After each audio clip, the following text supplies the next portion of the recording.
Hi, I'm joined today by Louise Ball from 11 Accounts, and Louise has just been nominated for a PQ award, and the awards night is this week actually, which I'm excited about. And I thought it'd be really nice to have a chat with Louise about her business story because she's got quite an interesting background, a bit of a change of direction, and I just thought it'd be really nice to talk to you about that. How are you doing today, Louise?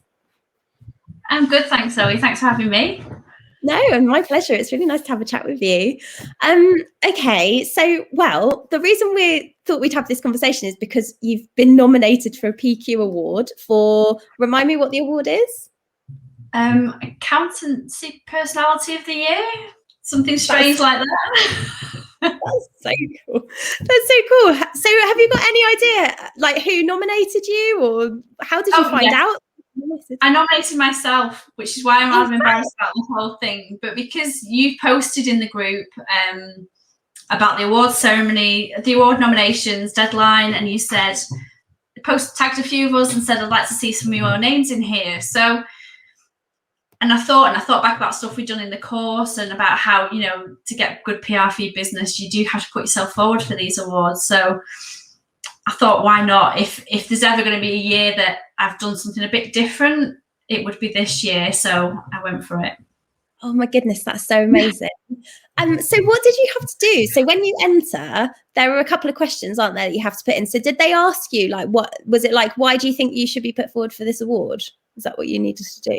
Yeah, it was literally, I did it on my phone as well, which is really funny. So I have this PDF on my phone, and like 2/3 of the page is tick boxes as to which category you want to select. And then there's like 4 lines at the bottom. Okay. Tell us why in less than 120 words, why you are nominating this person or yourself. Okay. And I literally just wrote, this is what I've been doing the last 12 months. And that was it. Sent it off on my phone. In fact, even the text wasn't even sat on the lines properly. And I did it 2 hours before the deadline. So, but it was just right, just do it. And it's amazing. A couple of weeks later, yeah. It's so cool. And you know what? I think that just shows that we can, like, we are doing excellent things. Like, you've done an amazing thing in the last 12 months growing your practice, and that's been noted. And well done for putting yourself forward and articulating. And I think that's part of it, isn't it? Being able to articulate what it is that's happened in your business and your story, so that the person reading those awards entries is able to go, yes, this is definitely worthy of being part of this category. Oh my goodness, how did you feel when you found out? I was absolutely shocked. And I kept thinking, have I read that right? Maybe that's just a generic email to everybody that's submitted, and no, it can't possibly mean that. And then I looked on Twitter, and they'd already posted my name as a nominee, and I was like, oh my God, this is crazy. I was blown away by it all, really. Took a while to sink in. Still not quite sure it has. It's amazing. It's so cool. Oh, so you're going to be at the awards ceremony and ready to find out, obviously an online awards ceremony. Did they send you something in the post? I got a little got a goodie box down here with lots of pens and Haribo sweets in. Yeah, I need to dig mine out. Yeah, because you've got one as well, haven't you? How many boxes did you get this year? How many boxes? Yeah. We got one PQ award box, and we're up for a couple of awards. I can't remember. We're up for innovation in accountancy. I should know this. I should be able to reel this off. So many awards you can't remember. Jo's business is up for an award as well, so it's really nice. Yeah, I know. I feel the same. Like, it's like, what? No way! How cool! So definitely celebrating. I'm looking forward to watching the awards. It's going to be a really good evening. Yeah. Cool. So in that entry, you talked about what had happened for you in the last 12 months. Do you want to start by telling us a bit about your background and how because you weren't in bookkeeping before, were you? No, it's quite new to me.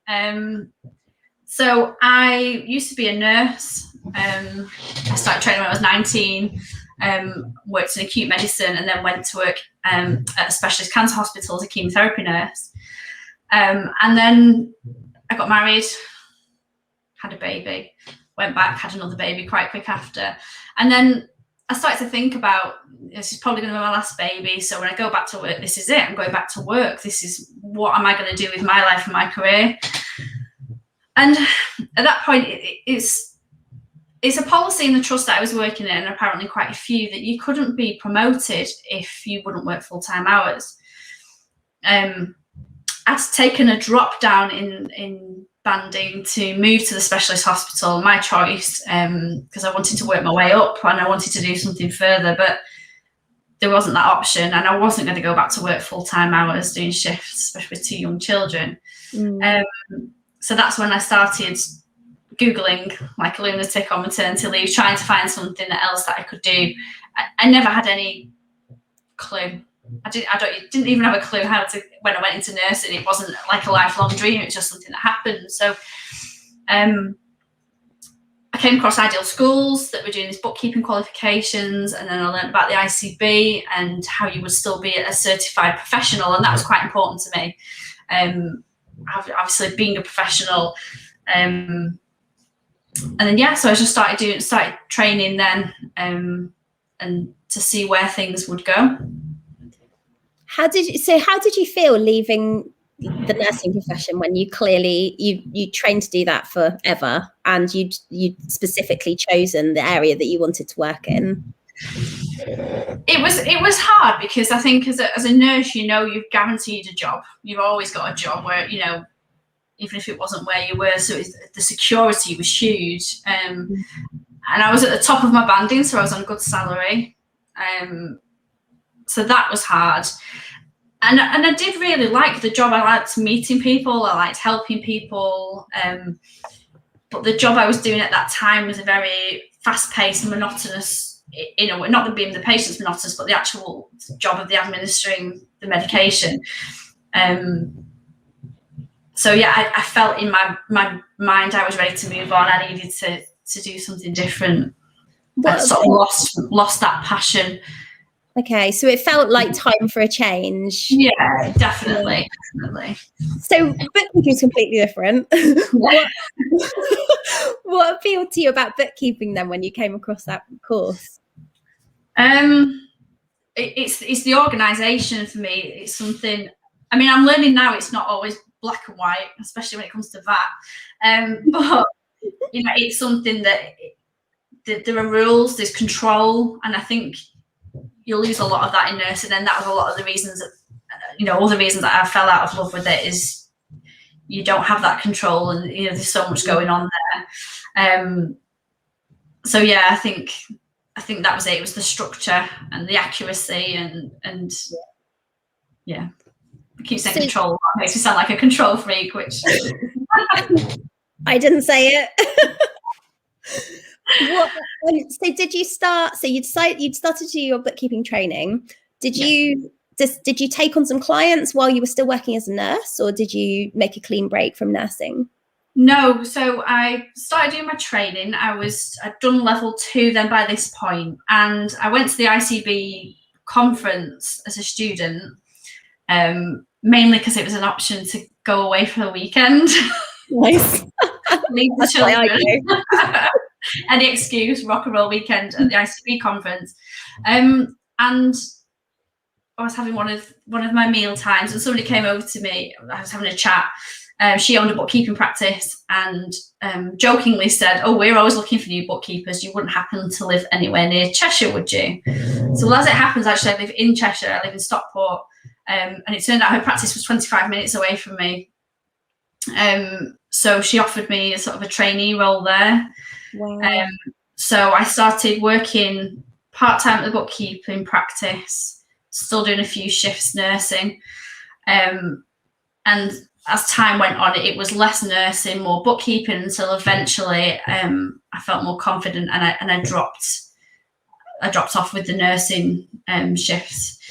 And then I took on 2 clients. Once I'd done my level 3, got my practice license, obviously. I didn't take them on before that. Well, did it take a long time to build up the confidence? I know for a lot of bookkeepers, it takes a long time to feel ready to start their own practices. I guess you knew all along you wanted to be in control of your own workload and be flexible? Yeah, I think for me, I know a lot of people just do the training and then just hit the ground running and take on new staff. And I don't know whether it's because of my experience. I needed to know exactly what I was doing before I felt that I could do it on my own, or take on my own clients. So definitely the working in the bookkeeping practice for me was a very important part of getting that experience and that confidence to be able to think, actually, oh yeah, I do know what I'm doing. I can do this. I can definitely take somebody on. Oh, fab. And then your practice. So how long have you been running your business is called 11 Accounts? 11 Account Services, yes. Yeah. When did you start 11 Account Services? I got my practice license in December 2019. But I think I took my first client on at the end of January. So yeah, I'm just in my second year now. But I was still working part-time up until April last year. So I still only had 2 clients until April last year. Okay. And how did you feel when you got your first client on your own? Yeah, it felt a bit strange. It was like, oh, actually, it was taking over a 0, so it was fine. And then it was fine on the day-to-day, but then it's when you're finding little bit of things of why have they done that way and why is that way, and that was a bit strange. Sort of, you don't want to question somebody else, but actually like noticing things, and it was a bit strange. But I soon got into the swing of it, I think. Yeah. Oh, so it was 0, and that's what I was used to working with, and that's what I felt comfortable with. Yeah. Oh, yeah. That must be really helpful. Like you don't want to go in and take on your first client and they're doing something completely different to anything you've seen before. And you feel like, okay, I know what I need to do here. And I guess you've got the community with the ICB to be able to reach out if you needed technical support as well. And it was just taking over from someone else that was doing bookkeeping, that it wasn't any tidy up work or finding any problems or correcting any issues. So I think that's why it didn't feel too intense. But then, obviously at that time I wouldn't have taken on something that was messy or difficult. Yeah. And so your practice now, how does your practice look now at the moment? So I've got 15 monthly clients that are an absolute random mixture of different industries. But yeah, it's really nice to do lots of different services. Like, obviously it's all bookkeeping. I don't do any payroll. I don't do any self-assessment or anything like that yet. But it's some are sole traders that just want me to reconcile the bank every month and just make sure they've put all their expenses through. And some I run like a virtual accounts department for, so constantly managing email addresses and liaising with their suppliers. So there is variety in it, even though I am just offering a bookkeeping service without the extras. Do you feel like you've got the control aspect of it that you were expecting when you started the business? Yes, I feel definitely more so. Still there's some bits that you can't control when you're chasing people for receipts, but it certainly feels a lot more controlled than nursing, that's for sure.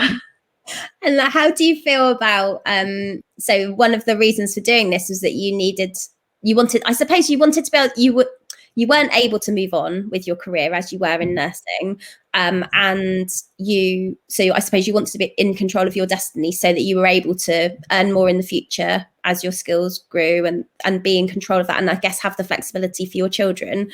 Have you got that? Do you feel like you are, well, have you matched your salary? I guess it would be, because that was one of the things you're talking about. And do you have the flexibility that you need now around the children? Yes, absolutely. I've met my salary and a little bit over. Oh, well done. Yeah, hopefully increasingly over as time moves on. But in the short space of time, I'm surprised that I've actually got to where I have done financially. You've worked really hard. Like, you've worked really hard. You've done this yourself.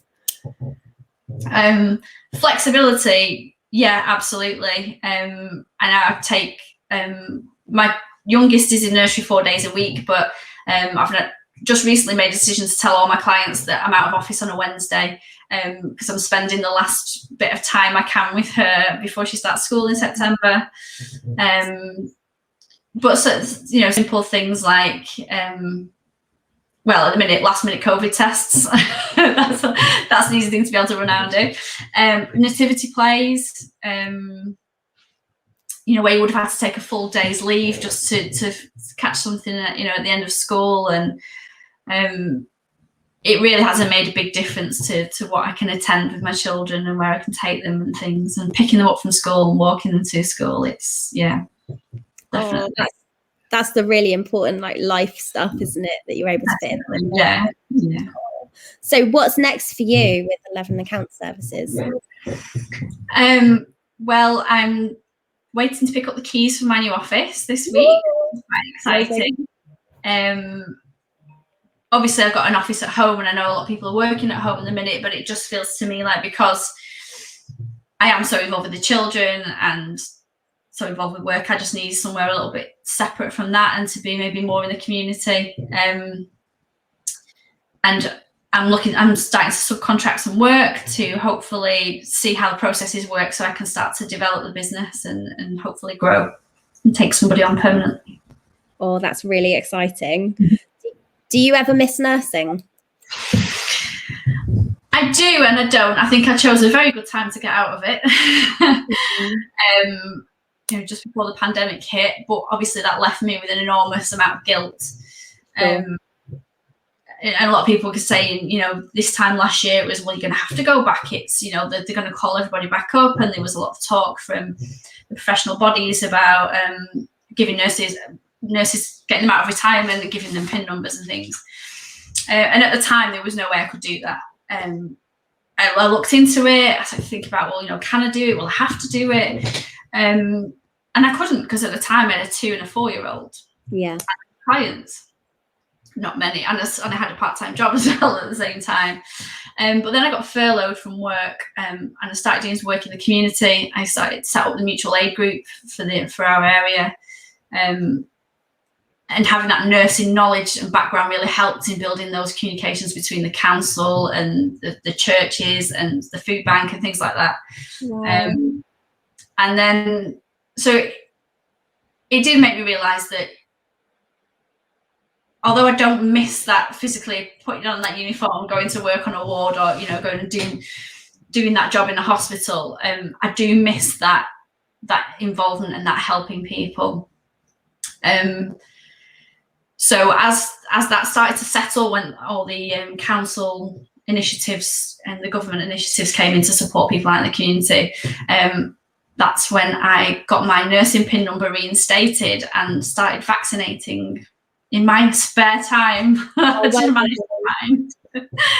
So, and although it's not made me, it's not made me think, oh, I really miss this, I should go back to nursing, but it's nice to have had that skill, and to still be able to use that skill, and still help in a little way. I think you've helped in a massive way. Like, think about all of the businesses that you've supported through this really difficult time, and then you've actually been doing the physical part of it and vaccinating people as well. I think you've done an awful lot during the pandemic, so you should be really proud of yourself, and absolutely totally worthy of personality of the year. Like, this is the stuff, isn't it? This is what it's all about. So well done. I think you should be really proud of everything that you've achieved. Thank you. Okay, so my final question for you then is, like, you've made a massive career shift, and you've made a real success out of what you've done. What's your advice to somebody else who is thinking about retraining as a bookkeeper to give themselves more flexibility, but they're changing from a job that is completely unrelated and they're thinking, I don't know if I can do this? What would you say to them? I think it's find the things, every job there are transferable skills. And there's an element of, people said to me, oh, all that training's wasted, all that nursing training wasted. Like, it's not, because I've learned lots of skills that I can bring over and help my clients in a completely different way. But especially this last year, they have needed a lot of support, and they have needed that. And it's absolutely doable. If you can change from nursing to, bookkeeping, there's definitely room to change from lots of different careers. It's doable, definitely. Amazing. Oh, well, thank you so much for coming on and sharing your story. It's been so nice to find out more about everything that you've been doing. So thank you. How can everyone connect with you, Louise, and find out about what you do? So I'm on Instagram, it's 11_accounts, and Facebook, and in the Six Figure Bookkeeper Club. Always happy to chat in there. Thank you. Yeah, come and join us in the Six Figure Bookkeepers Club, and you can connect with Louise there as well. Oh, amazing. Thank you so much, Louise. I'll speak to you soon. Thank you, Zoe. Take care.